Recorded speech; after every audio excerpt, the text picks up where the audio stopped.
लेकर के आया है।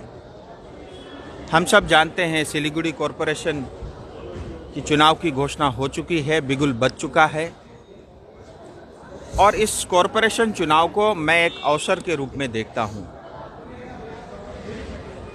सिलीगुड़ी में पैदा होना, सिलीगुड़ी में रहना, सिलीगुड़ी का नेता होना, सिलीगुड़ी दार्जिलिंग की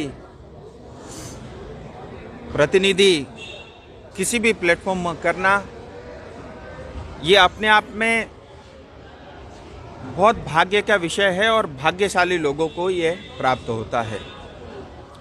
हिमालय की गोद में बसा सिलीगुड़ी शहर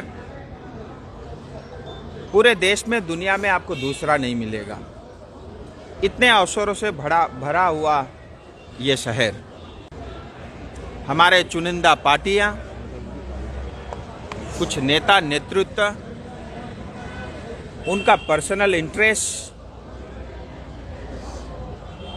और उनकी महत्वाकांक्षाओं के कारण सिलीगुड़ी का जिस तरह से विकास होना चाहिए था वो नहीं हो पाया। ये दुर्भाग्य है। और अगर हम देश, विशेष करके नॉर्थ ईस्ट और नॉर्थ बंगाल का विकास या नॉर्थ बंगाल को आगे बढ़ते हुए देखना चाहते हैं तो सिलीगुड़ी का आगे बढ़ना बहुत ज़रूरी है। इसीलिए मैं आपके माध्यम से मैं फिर कहता हूँ, ये एक अवसर है। तमाम सिलीगुड़ी वासी, विशेष करके युवाओं से यह आह्वान करता हूँ, ये चुनाव टीएमसी या बीजेपी का नहीं है। ये चुनाव भारतीय जनता पार्टी या मेरा नहीं है। ये चुनाव सिलीगुड़ी के जनता का है। ये चुनाव सिलीगुड़ी के युवाओं का है।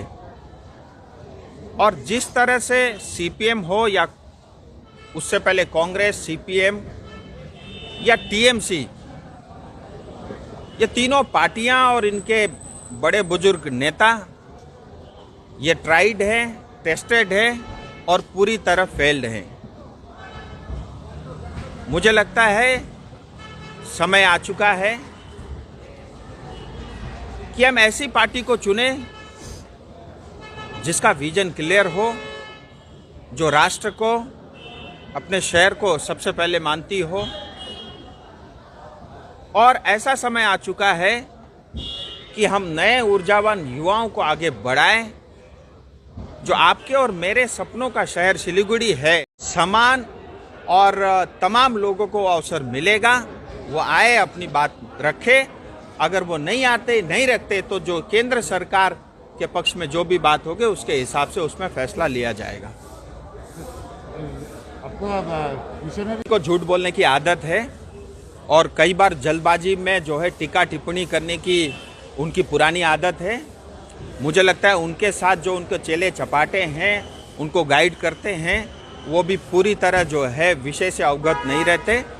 आप जिन लोगों की अकाउंट की बात कर रहे हैं, जिस संस्था की, आप उनसे पूछिए, उनका वक्तव्य स्पष्ट है, ऐसी कोई कार्रवाई हुई नहीं है। ये ममता दीदी सिर्फ और सिर्फ झूठ की राजनीति करना जानती है और इस बार भी वही कर रही है। स्मार्ट और ग्रीन शहर बनाने में हम सब लोग मिल करके इस अवसर का पूरा लाभ उठाएं, ये मैं आपके माध्यम से रखना चाहता हूं।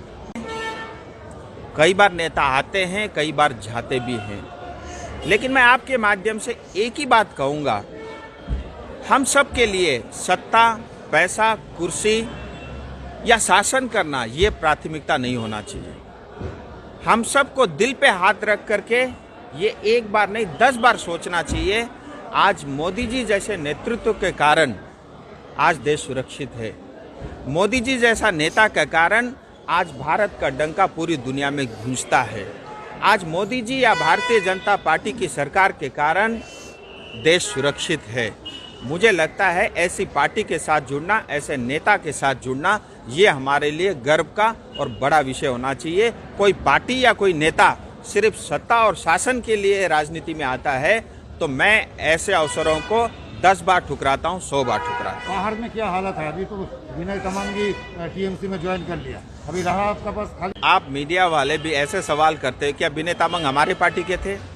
पहले तो देखिए, हम जब प्रश्न करते हैं हमें भी स्पष्ट होना चाहिए। जहाँ तक पहाड़ का विषय, मौसम बहुत अच्छा है, बर्फ़बारी हो रही है, बहुत सालों के बाद इतनी भारी बर्फ़बारी देखने को मिल रही है और पहाड़ के लोग खुश हैं। और विनय तामांग जी, मैंने उस दिन भी कहा, मैं उनको शुभकामनाएं, बधाई देता हूं। और आज तक उन्होंने जो कुछ भी किया मैं उसे नहीं दोहराऊंगा, वो इतिहास सबके सामने है। मैं उनको शुभकामनाएं देता हूं और अपेक्षा करता हूं कि अब तक जो राजनीति हुई आगे की राजनीति गोरखा समाज के लिए, अपनी जाति के लिए हो, तो मुझे लगता है उनके लिए भी अवसर है कि जो उन्होंने करतूत किए उसको वो साफ कर सके। दूसरी बात, प्रश्न कई लोगों के मन में है कि स्थायी राजनीतिक समाधान की दूसरी वार्ता अभी तक क्यों नहीं हुई। मैं आपके माध्यम से ये भी स्पष्ट कह देना चाहता हूँ, किसी विशेष कारणवश इसमें देरी हो रही है, क्योंकि मैं चाहता हूँ, हमारी पार्टी चाहती है, हमारी नेतृत्व चाहती है कि इस बार की जो वार्ता हो उसमें क्लियर कट आगे का विजन हम जनता के समक्ष रख पाए, उस पर काम चल रहा है। राज्य सरकार को जो राजनीतिक हल कीजिएगा। देखिए, ये उनकी समस्या है, ये हमारी समस्या नहीं है। और किसी भी समस्या का समाधान करने के लिए भारतीय जनता पार्टी के नेतृत्व और मोदी जी और अमित शाह जी काफ़ी है। फेडरल स्ट्रक्चर में हम सबकी इज्जत करते हैं,